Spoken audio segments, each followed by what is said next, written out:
Chapitres 28 à 35 Israël et la Syrie au temps d'Ézéchias, le jugement des nations et la gloire d'Israël. Les chapitres 28 à 35 enfermant deux groupes distincts de prophéties. Le premier, chapitre 28 à 33, se compose de 6 discours qui se rapportent spécialement aux relations d'Israël avec la Syrie au temps d'Ézéchias. Le second, chapitre entre 34 et 35, nous présente dans deux tableaux le jugement des nations et le retour d'Israël dans son pays. Ces deux derniers morceaux forment la clôture de la série de prophéties qui précède immédiatement aussi bien que de toute la première partie du livre d'Ésaïe, chapitre 1 à 35. Chacun des 6 discours, chapitres 28 à 33, commence par le mot malheur, comparez les 6 malheurs du chapitre 5. Ils sont destinés à préparer le peuple à la crise, tant de fois annoncée déjà dans les chapitres 2 à 12 et de plus en plus imminente, de l'invasion assyrienne en Jude. Effrayer les pécheurs, troubler les mondains, faire taire les moqueurs, tout en rassurant les humbles, promettre aux croyants la délivrance certaine et miraculeuse de Jérusalem, sans encourager les méchants dans leur sécurité, opérer, en un mot, une réforme intérieure correspondante à la réforme extérieure accomplie dans les premières années du règne d'Ézéchias, telle fut la grande et difficile tâche qui s'imposa en ce moment à Ésaïe et qu'il remplit par ses discours. Les chapitres 28 à 33 nous montrent que son activité fut pleinement à la hauteur de cette mission. Ils nous font connaître en même temps l'état du peuple à cette époque, comme les chapitres 2 à 12 nous avaient révélé l'état des choses au temps d'Achaz. Ce dernier, lorsqu'il était menacé par l'invasion syro-éphraïmitique, avait commis la faute de se jeter dans les bras de la Syrie. Nous avons vu les conséquences désastreuses de cette démarche, chapitre 7. En face d'un péril plus grand encore, le pieux Ézéchias cède à un parti puissant à Jérusalem et recherche l'alliance de l'Égypte, qui paraissait aux incrédules de Juda le seul moyen de salut dans cette situation, 2 Rois 18.21. Cet acte de faiblesse fut la grande faute d'Ézéchias. À cette confiance dans les hommes, qui n'est que méfiance à l'égard de Dieu, Ésaïe oppose la confiance au secours de Dieu. La menace domine d'abord dans ses discours. On y suit, comme pas à pas, les progrès de l'alliance projetée dont il montre énergiquement l'impéité et l'inutilité. Mais, à mesure que les temps avancent, la promesse l'emporte de plus en plus sur la menace. Il déploie aux yeux du peuple fidèle la perspective de la délivrance des mains d'Assur qui va lui être accordée et cette attente se confond dans ses prophéties avec celle des temps messianiques. Le chapitre 28 dénonce le jugement terrible de la sécurité charnelle, de la vie dissolue, de l'esprit de révolte et d'incrédulité qui règne, soit à Samarie, soit à Jérusalem. Ce discours doit avoir été prononcé avant la prise de Samarie, ainsi tout au commencement du règne d'Ézéchias. Dans le second morceau, Ésaïe 29.1-14, Ésaïe décrit le châtiment prochain et la délivrance miraculeuse de Jérusalem. Suivent 3 discours dirigés contre l'alliance égyptienne. Dans le premier, Ésaïe 29.15-24, il stigmatise à mots couverts le complot encore tenu secret. Le chapitre 30 dévoile ouvertement le projet déjà en voie d'exécution. Le discours chapitre entre 31 et 32 achève de condamner cette fausse politique. Dans le chapitre 33, enfin, le malheur, jusqu'ici dirigé contre Jérusalem, se retourne contre la Syrie et la prophétie devient une magnifique promesse du salut. Verset 1. Verset 1 à 29 Le jugement de Samarie et de Jérusalem. Ce discours a été prononcé avant le commencement du siège de Samarie par Salmanasar, versets 1 à 4, donc en 726 ou 725, car ce siège dura 3 ans, jusqu'en 722. Samarie va être détruite, Jérusalem châtiée. Le traitement différent qu'elles subiront procède de la sagesse de celui qui est admirable en conseil et magnifique en moyens, verset 29. Le prophète fait ressortir le contraste entre la ruine de Samarie et la gloire promise au peuple fidèle, versets 1 à 6, mais les chefs à Jérusalem ne sont ni moins frivoles ni moins impies que ceux de Samarie, versets 7 à 13, ils périront donc, tandis que les croyants seront sauvés, quand l'Éternel se lèvera pour juger son peuple, versets 14 à 21, le discours se termine par une application sous forme de parabole, dont le sens est, convertissez-vous, car Dieu châtie son peuple, non pour le détruire, mais dans le but de former ce reste qui doit participer au salut, versets 22 à 29. Versets 1 à 6. L'orgueilleuse Samarie va tomber, mais de son jugement naîtront les temps promis où l'Éternel sera la gloire et la force du reste de son peuple. L'orgueilleux diadème, Samarie. Cette ville, bâtie par Amri au sommet d'une montagne, tout entourée d'une fertile vallée, occupait une position vraiment royale, comparée Ésaïe 17.3, note, Amos 6.1. Elle est comparée ici à une couronne placée, comme dit littéralement Ésaïe, sur la tête de la vallée, elle domine en effet toute la contrée. Rivale de Jérusalem, elle faisait l'orgueil des Éphraïmites. Aussi, par une nouvelle image qui se combine avec la précédente, le prophète la compare-t-il en même temps à une guirlande de fleurs dont les buveurs d'Éphraïm ont orné leur tête. Mais cette couronne se fane déjà, elle va tomber et être foulée aux pieds. Les buveurs d'Éphraïm. L'intempérance paraît avoir été un vice dominant dans le royaume des 10 tribus. Voir Amos 4.4, Amos 6.4-6, Osée 7.5. Leur parure.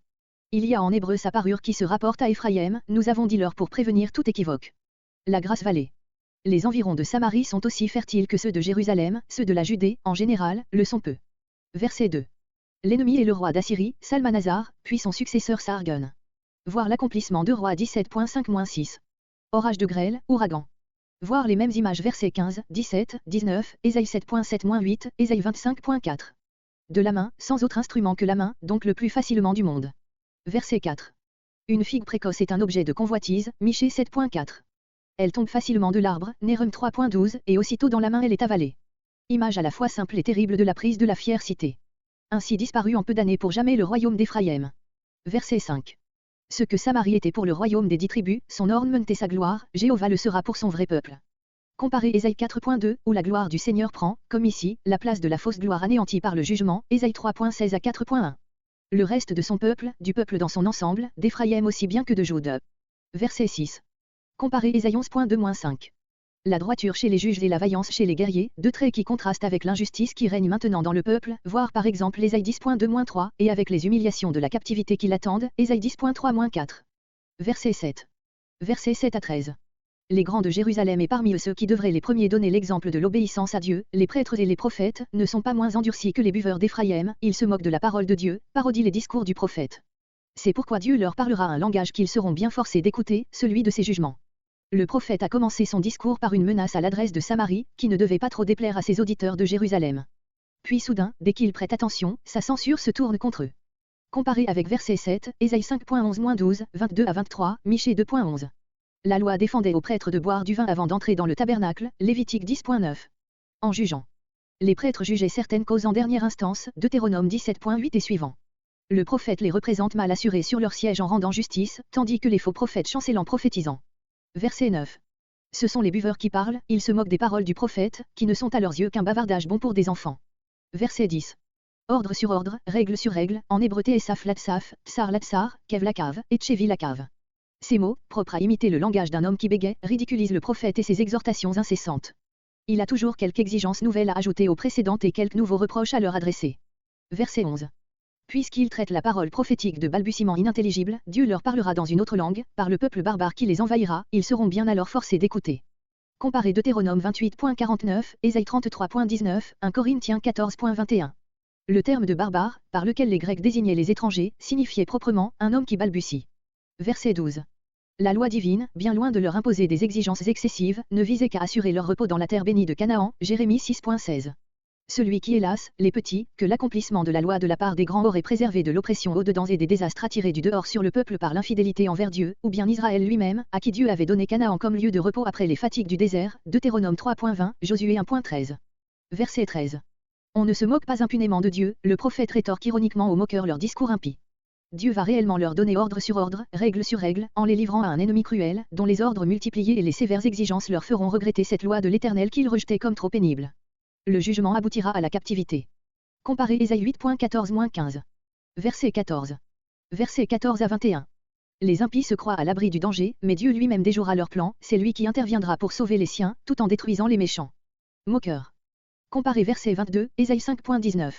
Verset 15. Vous dites. Ils ne parlent pas ainsi ouvertement. Ésaïe interprète et dévoile leurs secrètes pensées, que Dieu connaît. Nous avons fait un pacte. Ils se flattent d'échapper à l'ennemi aussi sûrement que s'il eût un contrat en forme avec la mort elle-même. Le fléau débordant, l'Assyrien envahissant, comme Ésaïe 8.7-8. Passera. Si même l'ennemi vient à traverser la Palestine, il compte lui échapper encore, comme jusqu'ici. Ce verset fait peut-être allusion au pacte conclu jadis par Achaz avec l'Assyrie, par lequel Jérusalem espérait éviter le sort de Samarie, ou plus probablement à l'alliance que Juda se préparait à conclure secrètement avec l'Égypte contre l'Assyrie, dont il était tributaire. C'est à cette politique tortueuse que s'appliquent les termes de mensonge et de fraude. Tout en les faisant parler, Ésaïe appelle les choses par leur vrai nom. Mais toutes ces ruses ne les sauveront pas. Comparez Ésaïe 29.15, Ésaïe 30.12. Verset 16. Il y a un seul refuge assuré devant le fléau menaçant, celui que l'Éternel prépare pour les croyants en Sion. Une pierre éprouvée. Il ne faut entendre par la pierre ni Sion, ni le temple, ni la maison de David, ni la loi, sans qui ont tous été proposés. Dans Ésaïe 8.14, la pierre était l'Éternel lui-même, le rocher d'Israël, l'asile inviolable des fidèles. Ici l'image est différente, Dieu pose la pierre comme fondement d'un édifice qu'il bâtit pour remplacer celui qui va s'écrouler par les effets de leur injustice, le royaume fondé en David. Cette pierre est certainement le Messie, cet Emmanuel qu'Ésaïe a présenté au chapitre 7 et au chapitre 8 comme le gage du salut de son peuple. Croire à ce Messie promis, c'est déjà, dans l'Ancienne Alliance, avoir part au salut, comparez Ésaïe 7.9, Habakkuk 2.4. Aussi le Nouveau Testament applique-t-il sans hésiter cette image de la pierre angulaire à Christ, Luc 20.17-18, Romains 9.33, une pierre 2.4 et suivant. Il y a un grand rapport entre ce passage d'Ésaïe et la parole de Jésus, abattez ce temple et je le relèverai dans 3 jours, Jean 2.19. Comparez aussi Psaume 118.22. Verset 17. Vos manœuvres ne serviront de rien, l'édifice que Dieu fonde sur le droit et la justice, voir Ésaïe 9.6, note, sera une maison sainte, dans sa structure n'entreront que des matériaux éprouvés par lui, les méchants en seront exclus.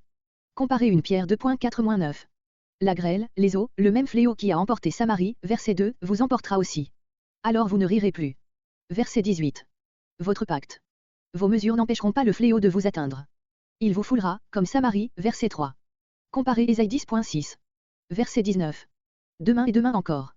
Il y a ici l'idée de plusieurs jugements successifs, comme Ésaïe 6.11-13. Le prophète n'a donc pas en vue seulement l'invasion de Senchérib, mais d'autres invasions subséquentes au terme la captivité. La terreur seule fera la leçon, traduction très littérale et qui donne un sens d'une grande vivacité. C'est une allusion évidente au discours des moqueurs, verset 9, comparez l'expression faire la leçon et verset 13, cette leçon de la parole prophétique qu'ils trouvaient fatigante, c'est par la terreur qu'ils éprouveront sous les coups redoublés de l'ennemi, qu'elle leur sera inculquée. Verset 20. Expression proverbials, le lit qu'ils se sont préparés pour dormir tranquille, est de toute manière insuffisant. Image de l'impuissance des moyens sur lesquels ils avaient compté. C'est que Jéhovah, leur force, au lieu d'être pour eux, sera contre eux. Verset 21. L'Éternel lui-même se lèvera pour combattre contre son peuple, comme il combattit jadis contre ses ennemis. Pératsim, ou Baal-Pératsim, non loin de Jérusalem, dans la vallée des Réphaïm. Gabaon, ville bien connue par la victoire de Josué, Josué 10, située à 8 km au nord de Jérusalem. Ésaïe fait allusion aux 2 victoires de David sur les Philistins, rapportées de Samuel 5.20 et suivant, une chronique 14.11 et suivant. Œuvre singulière, besogne étrange. L'extraordinaire, dans ce cas, c'est que l'Éternel combatte contre Israël et non plus pour lui, comparez Ésaïe 29.14. Il n'est pas seulement le Dieu d'Israël, il est le Saint d'Israël, qui ne pactise pas avec le péché de son peuple. Verset 22. Versets 22 à 29. À ces menaces terribles succèdent les plus tendres encouragements, Dieu châtie son peuple, mais comme le laboureur cultive la terre, avec sagesse et mesure, non pour détruire, mais pour purifier et féconder. C'est à la fois un appel aux méchants, convertissez-vous au lieu de vous moquer, et une consolation pour les justes, il ne vous foulera pas à toujours. Vos liens, les châtiments déjà assez durs qu'il vient de prédire et qu'ils ne doivent pas forcer Dieu à rendre plus dur encore. Destruction, résolue. La sentence a été prononcée par le juge, elle est irrévocable. Comparez Ésaïe 10.22-23. Verset 23. Prêtez l'oreille. Cette invitation annonce quelque chose d'important et de difficile à comprendre. Ces prétendus sages sauront-ils découvrir l'application qu'ils doivent se faire à eux-mêmes de la comparaison suivante. Verset 24. Versets 24 à 26. Comme on ne laboure pas seulement pour labourer et que, cette opération faite, on passe à une autre toute différente, les semailles, pour lesquelles le labour préparait le sol, ainsi Dieu ne punit pas pour punir, mais pour préparer son peuple au salut et à des bénédictions nouvelles. Et comme le laboureur fait chacune de ces opérations en son temps, il y a de même pour Dieu un temps pour punir et un temps pour bénir. Le châtiment ne durera donc pas à toujours. Le prophète fait en outre remarquer au verset 25 que dans l'opération des semailles chaque plante est différemment traitée, ainsi Dieu adapte au caractère de chacun le traitement qu'il lui fait subir. L'agriculteur, dans la méthode qu'il suit, ne fait qu'obéir aux lois de Dieu révélées dans la nature, verset 26, et le Créateur, qui lui inspire cette sagesse, ne serait pas sage lui-même dans ses procédés éducatifs à l'égard de son peuple. Verset 27. Versets entre 27 et 28. Enfin, lorsque les semences sont arrivées à maturité, on ne procède pas, avec les divers fruits, exactement de la même manière. Le rouleau est une sorte de traîneau attelé de buffle, dont on se sert pour fouler le grain. Mais on n'emploie pas ce moyen avec les plantes délicates. On frappe celle-ci à la main avec le bâton, verset 27. Et quant au grain lui-même, qu'on foule avec le rouleau, on ne le foule pourtant pas de manière à l'écraser entièrement. Ainsi Jude ne sera pas traité exactement comme Éphraïm et en Jude même les moqueurs ne seront pas traités comme les fidèles. Ces derniers passeront bien par le jugement, mais ils seront les objets des managements divins. Il y aura un fruit, le reste sauvé. Dieu cherche ce fruit par tous les traitements divers et infiniment variés qu'il applique à son peuple, il le fera mûrir et saura bien le dégager de son enveloppe, l'Israël charnel. Voir la même image Ésaïe 21.10, comparé Ésaïe 27.12. Verset 29. Ésaïe revient à la pensée déjà exprimée au verset 26. Ce discernement délicat, le cultivateur l'a appris à l'école de la sagesse divine, toujours admirable en ses desseins et inépuisable en moyens pour les réaliser. Ce morceau, aussi élevé quant à la pensée que simple et familier dans la forme, rappelle à plus d'un égard les enseignements et particulièrement les paraboles du Sauveur.